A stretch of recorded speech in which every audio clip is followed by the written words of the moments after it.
Hey guys, what's going on? I'm going to take a quick look at Avalanche. Ticker for this is AVAX, and I'm currently on the weekly time frame. Before I get started, a couple things. If you're not subscribed and you want to be able to find this channel again in the future, just click subscribe, click the bell, click on all. If you leave the channel without doing that, you may have a hard time finding it again just because it's a relatively new channel, only around 1,000 subscribers, and because of that, I'm not really prioritized in the search algorithm. Also, if you want an exchange to trade AVAX and pretty much any of the other coins I talk about, I put a link to 2 different exchanges in the pinned comment and description. The first one's called BitGet. Really good exchange, nice interface. I've been using it for a few months, but next week they're going to start requiring KYC. Figured some of you guys wouldn't be down with that, so I found an alternative. It's called BingX. They do not require KYC.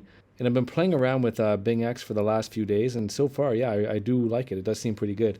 So yeah, check that out. Now, you may need a VPN to access either of those, just depending on where you're located. So I also put a link to a VPN, again, in the pinned comment and the description. Okay, so last time I did a video on AVAX, it was over a month ago. It's probably like 2 months ago.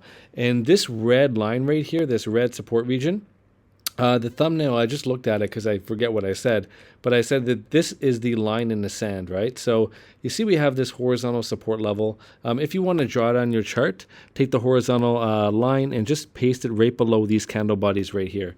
So it would be support right here off these wicks, supported these candle bodies for about a little like a month and a half right here, because this is the weekly time frame. So each one of these candles represents 1 week of trading activity. And then you'll see that it was support right here for these 2 weeks as well. Candle bodies closing above it. And just recently, the price dropped below it. And not only did it drop below this horizontal line, but it also dropped below the lower range. So the way I drew this is I put the horizontal line right below the candle bodies, but then I took the rectangle tool and I basically included the wicks as well. And now we've dropped below both. We've dropped below both. We've completely lost this range. So now when looking at this, I got to identify where's the nearest support level and where's the nearest resistance level. Well, we broke down from this horizontal support range. This was the key level on the chart. So broken support then becomes resistance. So it's highly likely that if the price does come back up here, and I do think it will, this is going to be a very strong level of resistance. And I have this level at... it's about $10.59. So the move from where we are now back up to retest this broken support level as a resistance, pretty good in terms of a percentage gain, but I'm not going to take that trade from where we are right now because when I enter a trade, I need an area that I can use as a backstop for my stop loss, right? So if I was to enter where we are right now, I'd have to place my stop loss below this level of support. So now we're basically in this descending channel of sorts, right? So we have this lower level of support. So we have 1, 2, 3 touches on it already. So this is a valid trend line. So if the price does break down further, look to this lower trend line to act as a support level, right? So, I mean, depending on when the price comes down there, like if the price just dropped right now, that level is going to be around $7.73. But obviously, I don't think that's going to happen necessarily this week. But just, if you want to trade AVAX, which would not personally be my pick right now, because there are altcoins that have already broken out and are putting in like bullish structures, right? So this one wouldn't be my top pick. However, where I would look to a trade, there's 2 potential trade setups that I would just keep an eye on this for. Number 1 is if the price breaks down, and I would maybe look to take a long off of this lower level of support. And where I would look to take profit off that long, as I mentioned, would be this broken level of support around $10 and... what is that again? $10.55, around $10.49, around here. That's where I would look to take profits. I would probably front run it a little bit.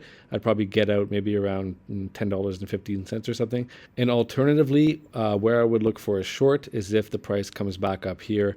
I would perhaps look for a short and place my stop loss above this level of resistance, this broken support. I would anticipate that this will be the resistance. Enter the trade pending some bearish candle formations, place my stop loss just above, and then from there, perhaps target the lower end of this support box here. So maybe take a short from, about $10.37 down to $9.32 with a little bit of leverage. That would probably be a pretty good gain percentage terms, and I can take that with very good risk reward ratio without risking too much, because I would buy against this broken level of support and just anticipate that being a resistance, place my stop loss just above it, and yeah, that would give me a good R&R.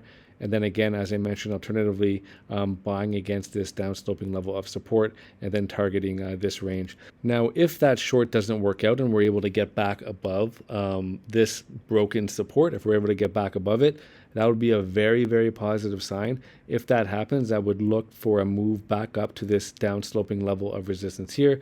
So this upper trend line, we have multiple touches on this as well. So if the price is able to break back above this key level, look for the price to come up here, at which point perhaps you can enter a short position with the stop loss just above. But as of right now, guys, this breakdown does not look good. Now, I suppose there's a good sign. It's a bullish divergence. So you see how we have a low here, then we have a lower low on the price. If I look at this divergence indicator, this low here represents what I showed you on the chart. So we have a low, and then here we have a higher low. So this is a bullish divergence. Again, a low and then a higher low on the oscillator. Okay, so right there. I mean, let's see if you can see it. It's quite slight, but then if you look at the price, we have the this low here. Wait, let me see. Hold on, actually. Yeah, it's all the way back here. So we have this low, and then this is obviously much lower, but the oscillator low and then a higher low. So it is putting in a bullish divergence. But yeah, as I mentioned, this is currently a no trade zone for me. I would need the price to either come down here to buy off this lower level of support, or I need the price to come back up to retest this broken level of support, and then I can enter a short position off this with a stop loss just above. Again, obviously, if this level breaks, then look for this downsloping level of resistance to be the next target. All right, guys, just a quick update on AVAX. If you found it helpful, smash the like button. If you want to be able to find this channel again in the future, click subscribe, click the bell, click on all. And if you want a place to trade AVAX and any of the other coins I talk about, check out the links to the exchanges in the pinned comment and the description. All right, guys, take care. Have a good day. Bye.